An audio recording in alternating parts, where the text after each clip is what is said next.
Ruler of the universe and master of all masters, Father of mercy and forgiveness, we thank you, our God and the God of our fathers, by bowing down and kneeling that you brought us closer to your Torah and your holy word. And you enable us to take part to the secrets of your holy Torah. How worthy are we that you grant us with such a big favor. That is the reason we plead before you, that you will forgive and acquit all of our sins. They should not bring separation between you and us. May it be your will before you, our God and the God of our fathers, that you will awaken and prepare our hearts to love and revere you. And may you listen to our utterances and open our closed heart to the hidden studies of your Torah. And may our study be pleasant before your place of honor, as aroma of sweet incense. And may you emanate to us light from the source of our soul to all of our being. And may the sparks of your holy servants, through which you revealed your wisdom to the world, shine. May their merit and the merit of their fathers and the merit of their Torah and holiness support us, so we shall not stumble through our study. And by their merit enlighten our eyes in our learning, as stated by King David, the sweet singer of Israel. Open my eyes so that I will see wonders from your Torah, because from his mouth God gives wisdom and understanding. May the utterance of my mouth and the thoughts of my heart find favor before you, God, my strength and my Redeemer. Amen. Amen. Before we get going, listen to this. It was brought to my attention that I have the worst squeaky chair in the world. So, got a brand new can of WD-40 and fixed it. Okay? So we're good to go. All right. Where do we want to start? Let's start.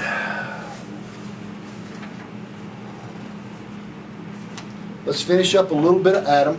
I'll tell you what. Since this is right here, let's start with this.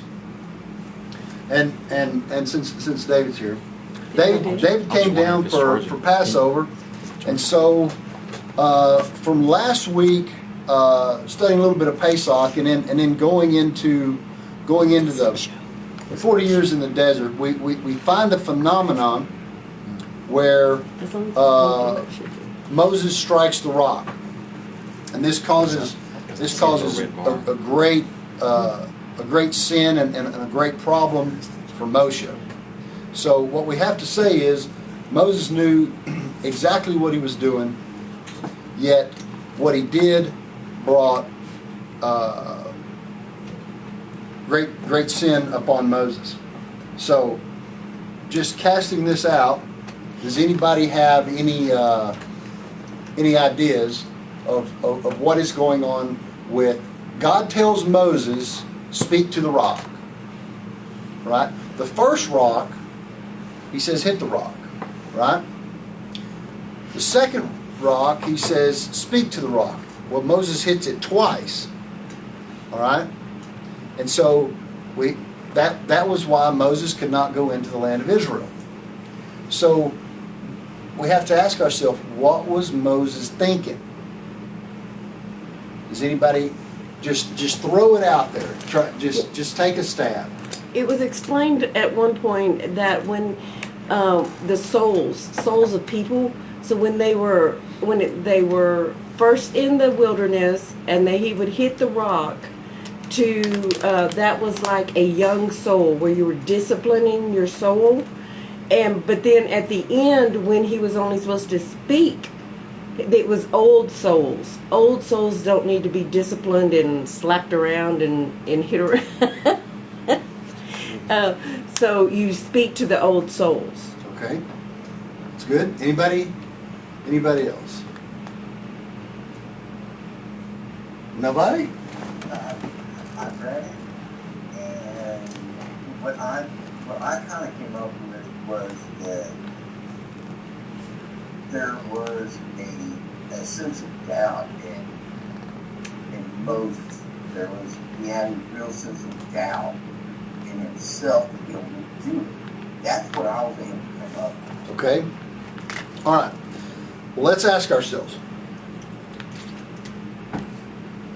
who is Moses? Okay. So he's Adam. All right. What part of Adam is he? The Mohi.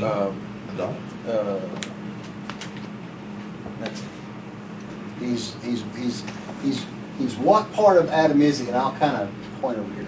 He says Chokmah. All right. But that's called what? Abba. What part of Abba is he? Israel. He's Yesod Abba. Oh, he's sold up. He's Yesod Abba. Okay? And so remember the deal that Solomon, remember I talked about last week that Solomon had this deal where he just couldn't understand where the striking of a rock with the serpent's cutting of a rock. All right? So we have to understand what is the rock. All right? The rock in Torah is always Malchut. Okay? And we have, Rashi breaks it down and says that this was the same rock that when Hagar was cast away by Sarah, that when her and Ishmael were out in the wilderness, that she was crying out to God saying, how am I going to get any water? Yes. How am I going to get any water that this rock appeared? And water came forth from this rock. All right? So we have this same rock with Hagar and Ishmael. Now we have this same rock with the children of Israel. All right? And anytime we're dealing with Malchut, we're dealing with Klippa. All right? As long as Miriam was alive, and Miriam is Moses' sister, which means she's the aspect of the Shekinah, as long as she was alive, the water flowed from this rock. But Miriam in the story has just died. And that it says, and Miriam had died, and water ceased to flow, and so God told Moses, speak to the rock, and Moses struck the rock twice. And it said, water came out abundantly. And then later on, and later on, God says, all right, Moses, that you had this issue here, okay? We find out in the story, it was in the wilderness of Zin, in a place called Kadesh, which means Kedusha, a place of holiness. This happened in the place of holiness, all right? I don't put you on speaker. So, we know that there were two people in the tent at all times, all right? One was Moses, and the other one was who? Aaron? No. One person was Moses. Who was the other person that was always in the tent? Joshua. Joshua, son of Nun. Why does it always say Joshua, son of Nun? The Nun means the Nukva. So he is the Malchut as well. Right? All right. So now we have here we're building our Kasha question. We're trying to figure out what's he thinking. He knows, we know from last week, man has to have two wives. The lower Shekinah and the upper Shekinah, right? Mm-hmm. Well, Moses knows that who is attached to the lower Shekinah? Joshua. Who is attached to the upper Shekinah? Moshe. So he knows, Moses knows everything. He knows he can't go into the land. Because the land is the lower Malchut. He knows Joshua has to go into the land. Right? That's Zah with Nukva. He's Yesod Abba.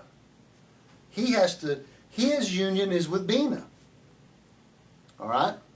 So he has to come up with some kind of ingenious plan, because this is Adam thinking, of how to make that happen and to make it happen on the lower worlds and make it happen on the upper worlds. Every time we see an apparent failure in Torah, something is being completed. Right? Something, it's apparent that Noah failed, but did Noah really fail? And what was Noah? You see what I'm saying? So we have to plug that same thing in here for Moses. All right. So either way, the strike is that he was striking the rock. It's the same thing as the 10 strikes of Israel. They're not plagues; they're strikes. Mm-hmm. So we know it's about killing Klippa. striking is about killing klipa. But, so the lower yesod, or the staff, is what he's using. And you're not supposed to use that there. It's supposed to be the tongue, which is the, let me grab our backs right there.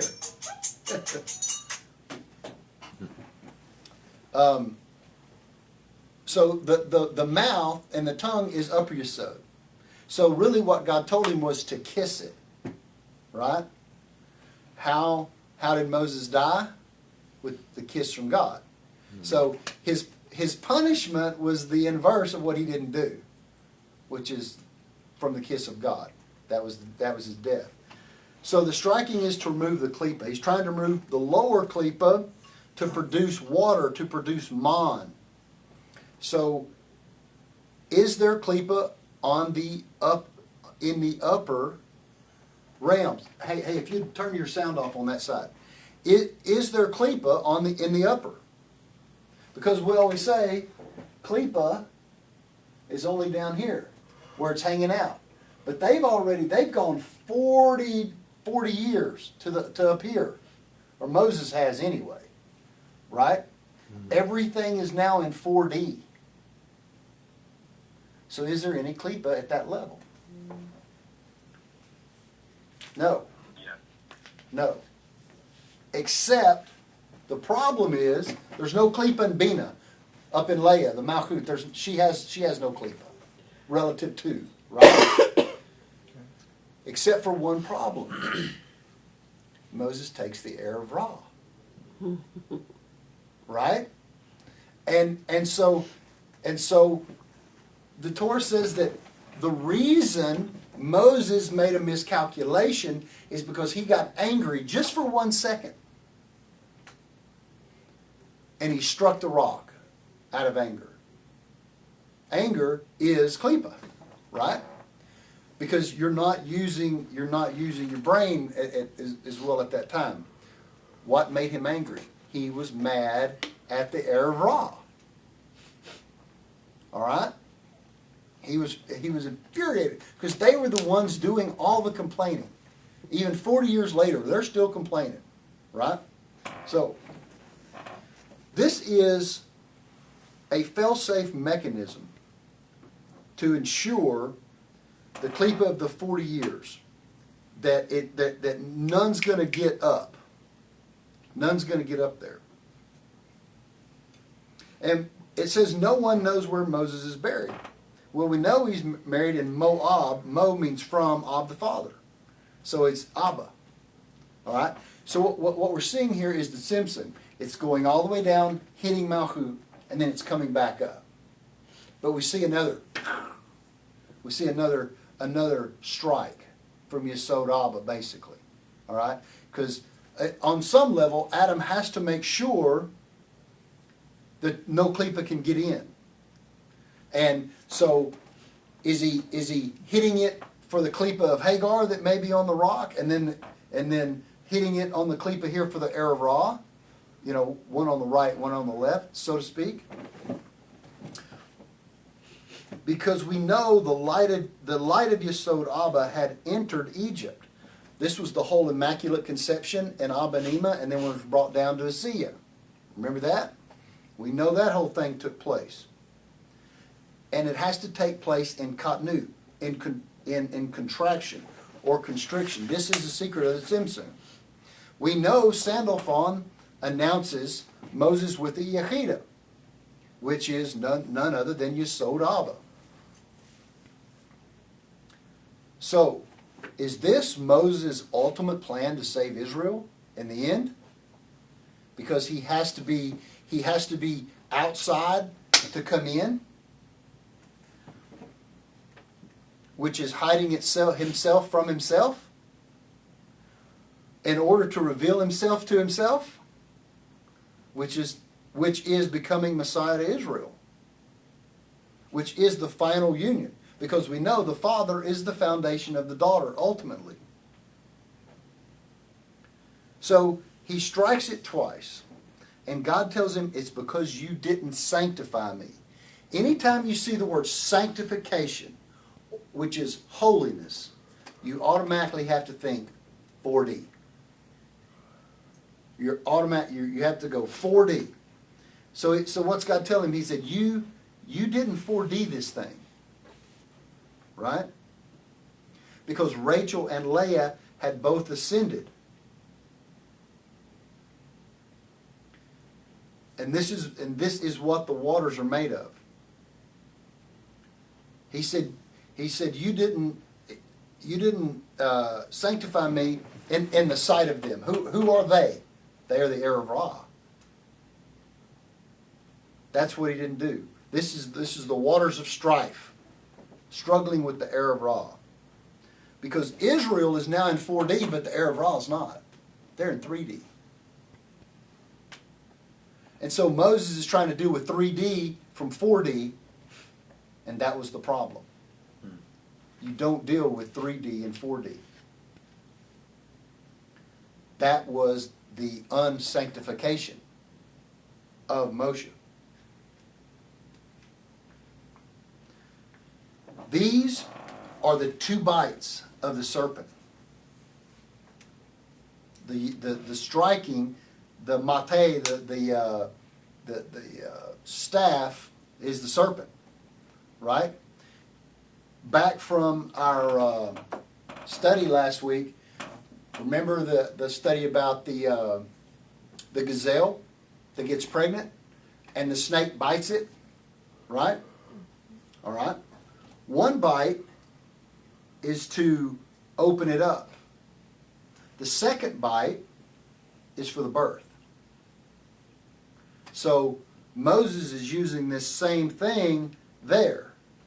The problem is, it's there. It's in 4D. The first bite is the 42 name, and we're going to go over that here in just a second. The second is the 72. So the 42 name is the name Elohim used in creation. Right?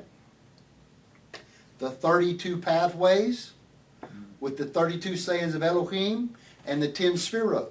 The 42 name. 32 plus 10, 42. All right? And then the 72 name is the one that's written like this. Serpentine, forward, backward, forward. All right? This is the one for the birth.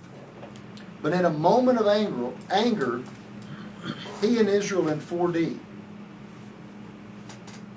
At the last minute, the heir of Ra made a prolapse in 4D. This is the fault line of the fall happening all over again. They were lower. And Moshe thought it had a klipa. The first one was the way of the serpent on the rock. The second one was the birth of the water. Had Moses not done that, had he not done it, it would have destroyed the heir of Ra. Because he did it, it kept the heir of Ra alive. And he knows that. Because without that, there is no free will. So did Moses know what he was doing? Absolutely. Did he make a critical mistake? Absolutely. All right. So that is our resolution on our kasha question for the striking of the rock. I guess we could go right on into, since we're talking about Egypt, we can go right on into that.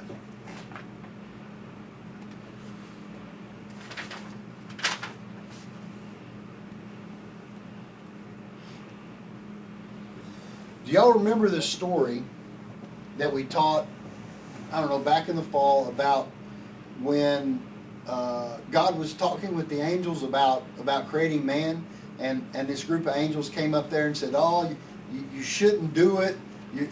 They're gonna fail. It's just gonna be awful." And he hits them with his finger, and they blow up.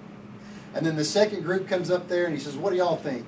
And he says, "Oh, you know what's going to happen. It's just, they're just going to sin. It's just going to be awful. And he blows them up. The third comes up there, and they've seen what happened to the first two groups, and they're like, "Hey, man, you're God. You can do whatever you want to do, right?" And then, so he does it, and these angels, Azza and Azael, they come up to him, and he goes, "Hey, you go ahead and do it, but you know what's coming, all right?" And he gets mad, and he casts them out, and they are the ooze that basically comes out. This is the whole Nephilim, Tower of Babel, Sodom and Gomorrah, Egypt, Arab Ra. This is the whole gamut of that side. So remember that in a minute. This is the story of the flood, Sodom and Gomorrah. But he tells them, he says, "I will be with them in old age." He basically says, "Look at my tzaddikim. Look what they're doing, and I will be with them in old age." What is old age from his point of view? Who's the old man up here? There you go, a tikarik, right? And so, what do we? There's a Mishnah. That's not a part of the Mishnah. It's a Tosfata, which is not included in the Mishnah. It's written by the Tophos or Tosfos. These are the sons of Rashi. All right. At the splitting of the sea, they started singing the song of the sea. That we sing it every Shabbat. They start singing the songs of the sea, and that group of angels looked and saw them singing. And the Holy One said, "Look at my children and see what they're singing." And at that moment, Azza and Azael joined in singing the song. See what happened? The whole Guvarot got inverted. All right?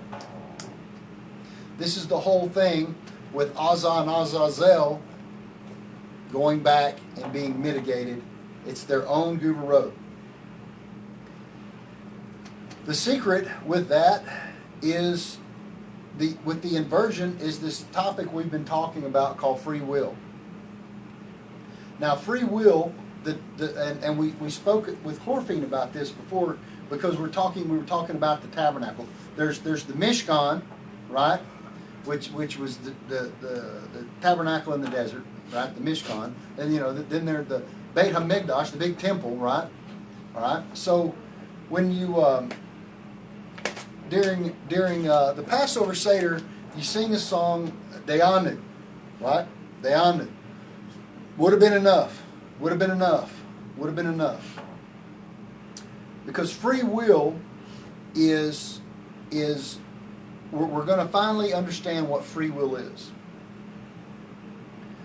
Bahira is the term for the word choice, like free choice. Bahira. All right? And so, Bareya means extraction. It's the same root of choice, but it means extraction. So, choice is extraction. So, in the song De'enu, they call the temple the Beit HaBarera. It's the house. It's not called the house of choice, but it's called the house of extraction. It's the house of extraction. What is it? What is the extraction that's taking place? We call it the Omer. The Omer is the extraction that's taking place during those 49 days. It's extracting the nitzots out of the land for that amount of days. All the holy nitzots are being extracted. So when you count the Omer, we call it Omer here. It's Omer, but we call it Omer. When you count the Omer, and you go through each one, you are going through specific nitzot fallen sparks, so fallen sparks coordinates that are then taken through the whole purpose of the temple is where the extraction takes place, right? That's the whole purpose. It is the vacuum cleaner, all right? So free will is, this whole free will that God's making is, he's trying to make his edge, all right? Because last in action, first in thought. If it's first in thought, then it has to be the last thing in action, all right? And once it hits its edge, where all these things are, then it used the extraction. The extraction, so if it's going down from the Godhead and it's going down to the edge, which is the edge of the Ein Sof, the bottom of Malchut, then to take it back up to the Gan, it has to extract it out. And this is what was going on at the Red Sea. He was extracting out all the people. Not only that, he was extracting out the Erva. He was bringing, if it had a hint of holiness even remotely in it, it was sucked out. All right? And what we're going to see is how the old age one, how Arik is going to do this, and you'll be able to lay this template on every single thing that has ever happened. All right? And we're going to get into two-tailed Leviathan, the Nakash, the sacred serpent, and we're going to see how the formula actually works. Okay? It's very detailed, and it's very in depth. The most important thing about this class is not to learn all these aspects. The most important thing about this class is learn how to think. Just learn how to think. Learn. It ain't that. It's got to be something else. There's got to be more to it, right? So, what do we know? We know that Moses gets to the Red Sea, and there's 4 things at work here. Okay? The coffin or the ark of Joseph, Nachshon, Moshe, and the staff. Yesod, Joseph. Yesod, Abba, Moshe. Yesod, the staff, and Nachshon, the Nakash, Yesod. All right? Yud, Hey, Vav, Hey. He's got him a formula there. All right? So we see this, and so what he's going to do is he's going to use this 42 name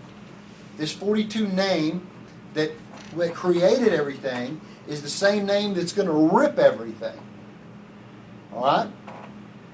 And there's a verse in Torah where God says, "Why are you crying out to me?" Right? Remember, there was 4 types of people there. Those who wanted to fight the Egyptians, those who wanted to pray, those who wanted to go back to Egypt, and those who wanted to keep going, move forward. Those are the 4 aspects of the people, the Havayah of those people.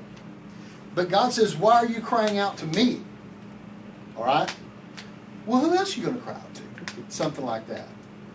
What is he saying? That's Zah speaking. That's Zeranpin. That Zeranpin is the 6.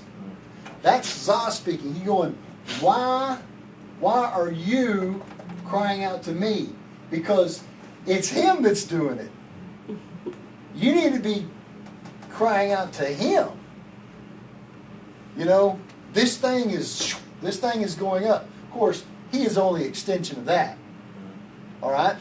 But what he was trying to get them to do is to get moving. What does he tell them? Start moving. Why did he want them to move so badly? There's a reason. God can only go through himself or pull himself through himself in 3D. He can't do it in 4D because there's no dimensionality there. There's only concretized dimensionality here. So for him to get his edge and to pull his edge through himself, he has to create this reality that we live in. The problem with that reality is, if this is no reality, that's God loot. If this is some reality, that's cottonute. All right? And so with cottonute, just like Noah's Ark, it's constricted. It's tight. It's like, how can a woman give birth through a tiny canal? And this is the whole secret of the serpent's bite, right? That's that whole deal. Same thing happens at birth, you just don't know it. There's the serpent's bite from above that allows it to happen. Because it's still physically impossible here. Because God has to make it so dense and so concretized that the two tails literally make a diamond point. You know, and that constriction makes it all comes to a point. You know, it's coming to a head. Yeah, it's coming to a head all right. And that's the only thing that can poke through. All right? That's the secret of why things have to get so bad, because that is itself concretizing its own gouverot to push through itself. Okay? If he did it in God loot, he couldn't do it. You know? It can't penetrate at that point. So, if you will now take your Siddur that I have, and this is right before Shabbat. This is Kabbalat Shabbos, where the Lakado D, where you're entering the Sabbath Queen. If you will look on page 314, 315 in the Siddur, all right. See Psalm 29 there. Look there at the bottom where it says, "We beg you with strength of your right hand's greatness, untie the bound sin, accept the prayer of your people, strengthen us, purify us, O awesome one, please, O strong." That whole deal. All right. Now go to the other side. All right, and you will see. You see the little these little words right over here. These words correspond to these lines. There are 6 of those lines. 6 is Yesod, correct? See, 1, 2, 3, 4, 5, 6. Well, there's 7. There's 7. The 7th one is on the bottom. All right. So look at the second word there that I have underlined. Mm-hmm. This whole thing here is it's 7 lines and 6 words in each line. So 6, 7, 6, 7. You see it? There's 7 lines and 6 words in each line. You add 6 more, you have 49 Metatron. At 49, this is the counting of the Omer. All right? So, look at that second word there. All right? You'll see the first letter, Kuf, Resh, Ayin. And the second word, Shin, Tet, Nun. The first word, Korah, means to rip, as in the ripping of the sea. The second word is Satan.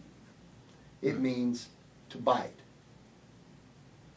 The 42-letter name is the biting of the Satan that causes the rip.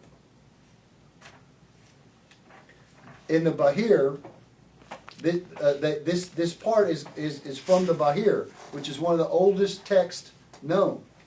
It's the 42-letter name, the code that Moshe used to open the sea with the coffin of Joseph. Yesod. All right? So, that is where that is at every Shabbat.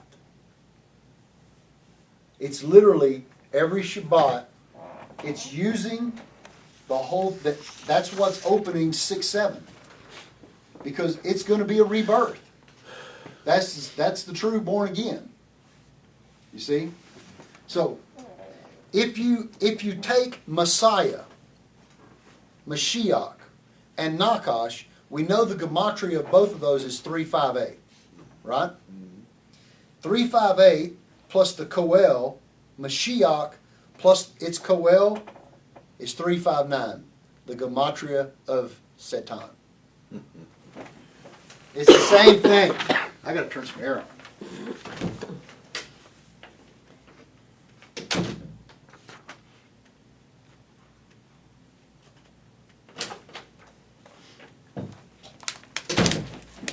So,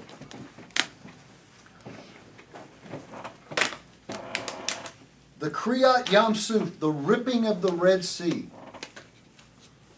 the Yam Suf, the Ari says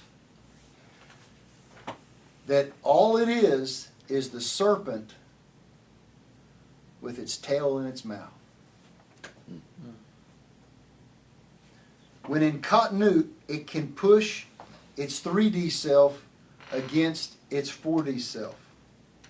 The end is rooted in the beginning. The edge of all the levels is the Yam Suf. That's why it says, and all the seas split, seas are Malchut. And you know, when we hear it say, all seas split, we think of, okay, the Atlantic split, and the Pacific split, and the Red Sea split, you know. No. Yes, but no. All Malchuts, every one of them. All the way back out. Every Malchut split, all the way up. You know, the light overlapping, all the way up the deal. This Malchut, this Malchut, this Malchut. Every one of them split because it's going from Katnut, penetrating to Godhood. So, I drew us a picture here. This represents the Red Sea. For the sake of the drawing here, we got Rachel and Leah aspects. We've got, this is Leviathan, this is the At, this is Malchut, and this is also a Reek, depending on where you're looking at it from. All right? I've got a Gubarot side and a Hasidim side because it's a polar singularity. All right? I've got Esau on one side, Jacob on one side. I got positive on one side and negative on one side. And I got it's the Shekhinah. It's the lower and the upper. This is the mind of a Reek. This is the only thing that's happening on the planet. This is Metatron. This is Sandalphon, Metatron, Akatriel. There's nothing else here. What it's trying to do is tails are trying to go in. But the left one is din. The left one is heavier. All right? This is the secret of Pharaoh. The heavy one. What Pharaoh was trying to do was stop that. That was Pharaoh's goal. The fallen serpent has fallen, and it's trying to stop it from re-entering itself, which is what God wants, because then it makes a sharper point. So this is why he said, get out and get out quick, because these two things are connected. When this one goes in, what happens to the other one? It has to go in. As soon as the children of Israel went in the sea, Pharaoh followed them. See, they were the thing that brought it in. You know? Because if you look at it, it really doesn't come down exactly the same. The left one's lower. The left light is lower because it's heavier. It's Guvarot. So when the right one goes in, it automatically sucks the left one in with it. So what did he want in the sea? The children of Israel or Pharaoh? Pharaoh. That's itself penetrating through itself. Right? That is Satan becoming Mashiach. Fallen Nakash becoming holy Nakash. This is all he's doing. This is what was going on at the flood of Noah, at every single point where there looks like an apparent failure. This is it making a crust and making something so hard that it's a diamond point that now it can go back through itself in order to expand itself. This is what he's doing. This is the secret of the Red Sea. This is itself re-entering itself. The two tails of a reek. It cannot finish the first malchut until it finishes the first malchut of a reek, until it finishes the bottom malchut of a Asiya. Last in action, first in thought. All right?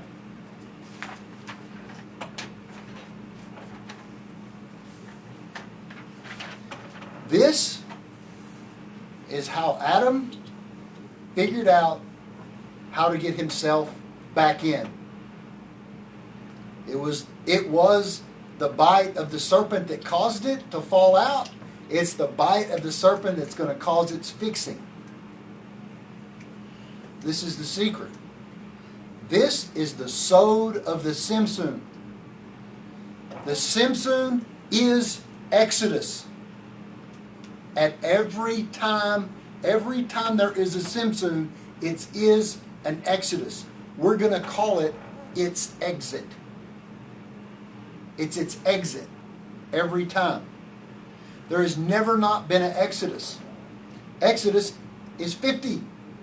This is the secret. This is the secret of going up to Bina and counting it. It's the Exodus. It's the exit of the sparks.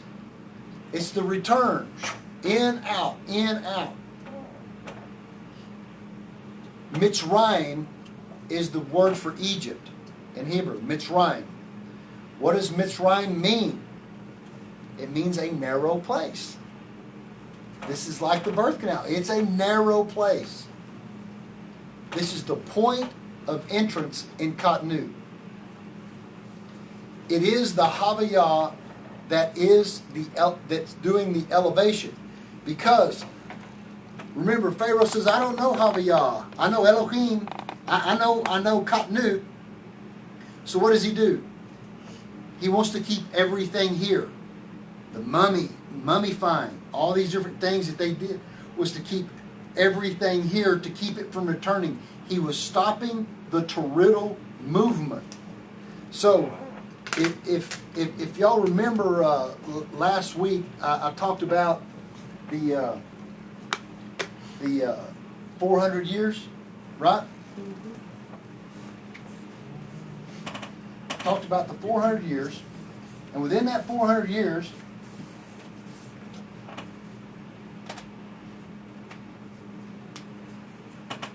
we had the 400 years, and remember, they were only there 210, which left 190. Remember that whole deal? And this was like that day when they brought them out, and this is a Daniel at the end of days. Okay, this is Yamin, and this is Yamin. It's pretty much the same word. This one, Yamin, is Guvarot. On this one, it's Hesed. So what he's saying is, when they came out of this one, it was Guvarot, Katnu, bad dog deal. When you come out on this one, he's going to bring you out in Hesed. The two tails. These are the two tails of the Leviathan. One is Hesed relative to the other one. They're both curved light, which are both Guvarot, but we know Guvarot is a singular polarity.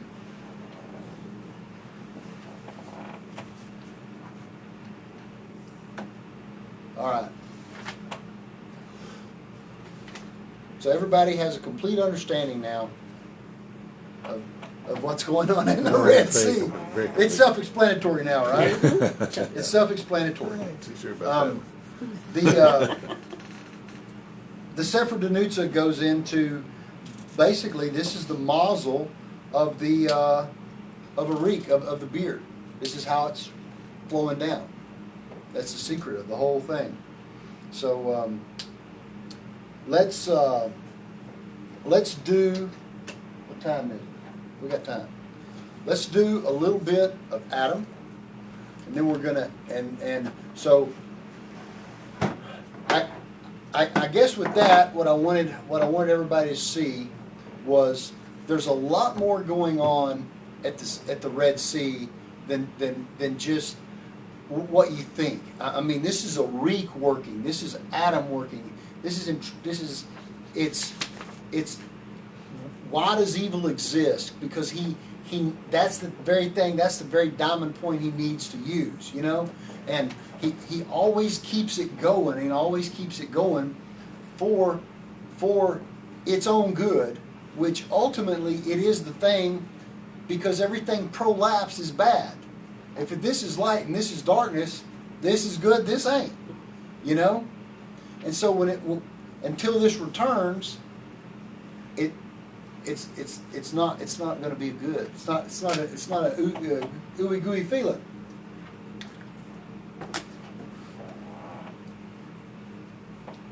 And now we know a little bit more about the temple, and we know a little bit more about counting the Omer, that this is really, every year it's extracting holiness.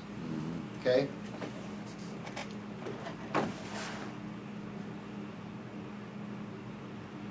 But by the sweat of your brow you shall eat bread until you return to the ground from which you were taken. For dust you are, and to dust you shall return.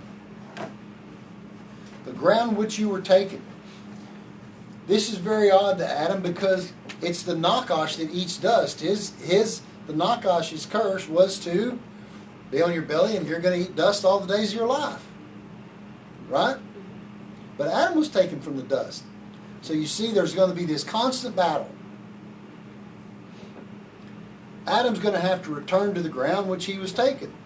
Therefore, man is at war all time until it returns to the God. It's going to be at war with the Klippa and at war with each other. Because the serpent is the aspect of the dust, and his bite causes the return, just like we've been talking about. It will not be over until it gets its peace. The Nakash, the biting of the Nakash. It won't be over till it gets its pay. Because from that bite, from that pay, death will separate you from him. The sode of the matter is this: until you return to your root, which you are at war at through teshuvah, that you complete your tikkun, the descent versus your ascent. The word Aphar is the holy dust from which Adam was formed. And then we also learned this term, Ophar. It's the same dust, but different term. But he is going to return to his higher dust. In this verse, this dust he's going to return to, is impossible that he is talking in the verse about the lower dust, Ravali says. He was formed from dust where there was no sin. This is absolute dust, fairy dust, right? There ain't no sin. But to go down to the lower dust, or to descend, but he will return by doing tshuva. In other words, return to me when you complete your tikkun. He's telling Adam, you're going to have to return to me and do tshuva to do it. Now, interesting enough, I was reading last night in Zohar about Cain killing Abel. Does anybody know how Cain killed Abel? His daddy is the serpent. So what do serpents do? They love to do what? Bite. They love to bite. So guess how Cain killed Abel? Bite. By biting. And where's the most gouverot part of your body? Where would a lion bite you? In the neck. Yeah, there's a In the neck. restriction of the neck. Yeah. In the neck. Now you know where we get all the vampire movies. It's the most popular thing in the world. This is the oversoul of Cain coming back. Because a vampire has fangs just like a snake, drinks blood. because the other side feeds off blood. Up until Christendom, there wasn't any vampire lore. But because they like to drink blood, all of a sudden now we have all the vampire stuff out there, and everybody thinks it's cool, and everybody wants to be a vampire. This is oversold to Cain. So Cain, when he was sentenced to do two things: one to be a vagabond, and what was the other one? But anyway, two things. Both of them were really bad. But he did tshuva in front of the Holy One.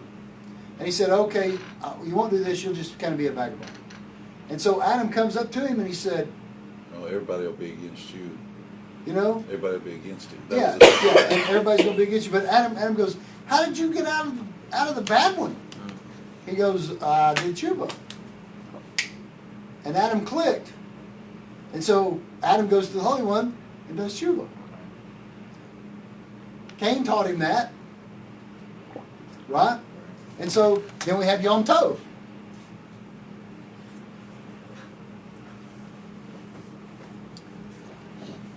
This greatly helped Adam, knowing this.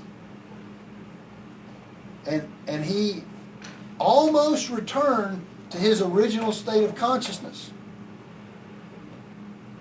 And the Zohar talks about this is the generations of Adam. This is the book of the generation of Adam. So Adam was given a book, a sefer, the sefer of Adam. But Rav Vali says this is impossible. There are no books in Hatzilut, right? This was the sefer handed to him by Razael, the angel. This is the book of the sods of the matter, basically. Because Razael means the secret of God. Raza, secret, El of God. It was handed to him by God. What was this book? Up there, a sefer is what? Not a book.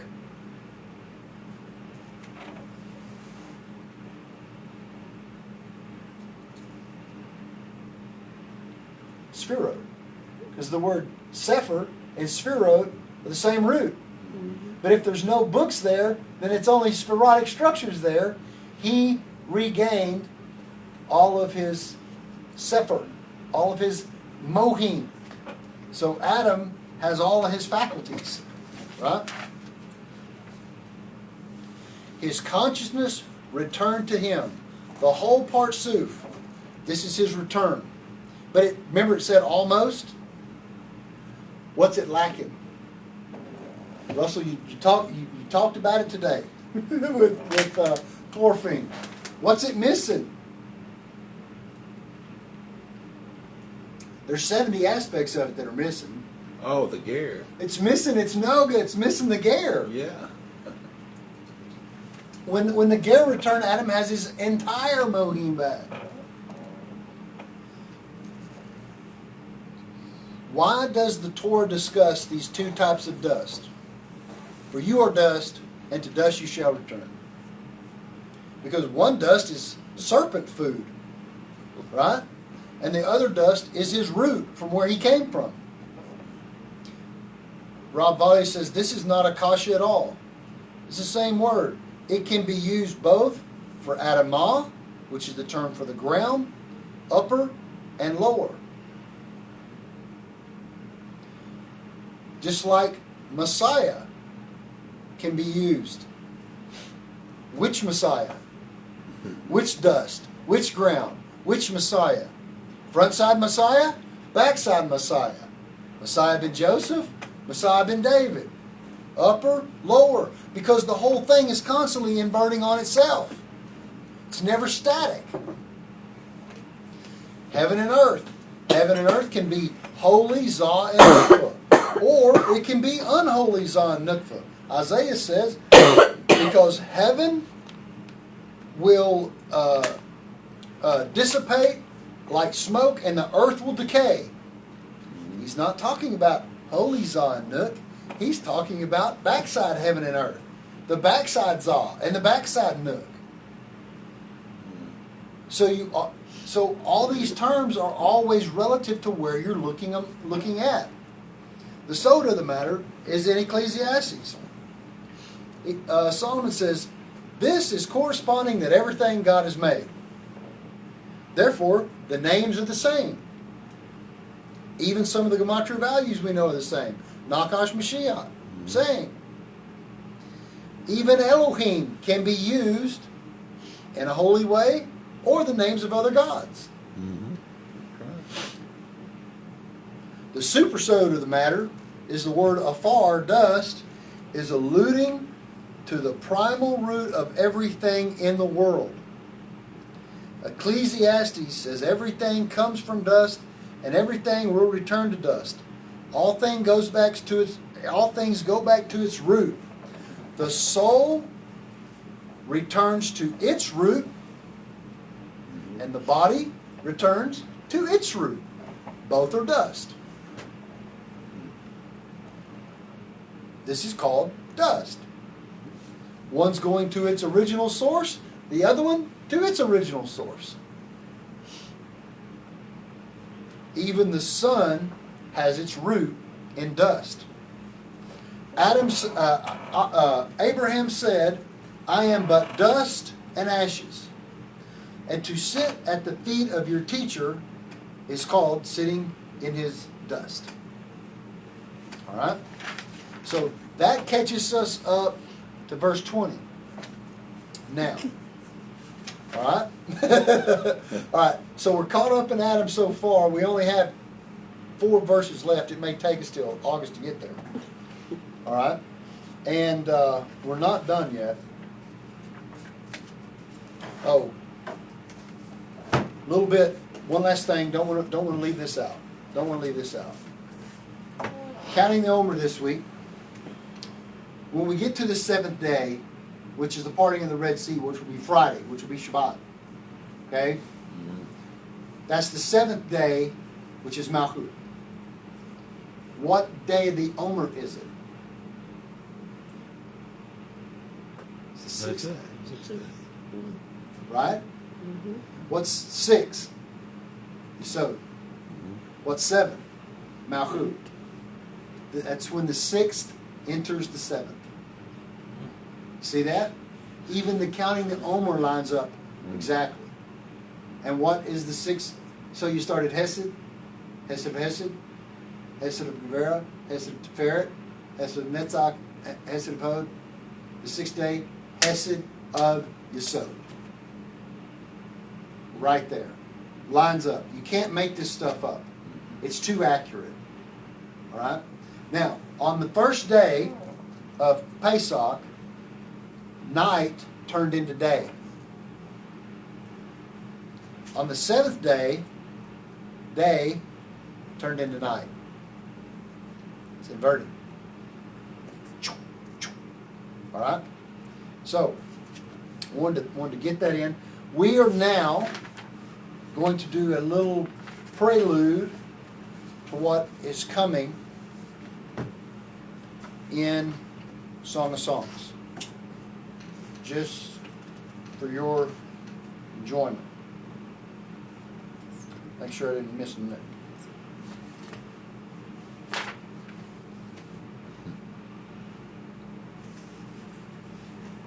Okay. In Hebrew, there are 4 words. First verse. These 4 words, in English, it says, verse 1, the Song of Songs, which is to Solomon, Shlomo. The Song of Songs, this is the first verse. All right? Okay. Now here's what is in the first verse. These 4 words are none other than Yud Hey Vav, than the Yud Hey Vav Hey. Right?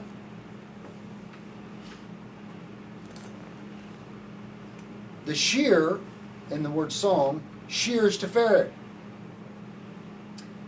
V is the hay, Malchut. Songs, shirim, is Yesod and Da'at. Teferet is the central body, and the central body has 2 arms and 2 legs. Therefore, Hesed Gubara, Netzach, and Hod. In the first two words, which is to, is Bina, Ashir, to Bina. The word to, Shelah, Shelah Ma, is Ma 45, is Hokmah. Bina is always in a state of union. Therefore, Abba is always, Hokmah is always included.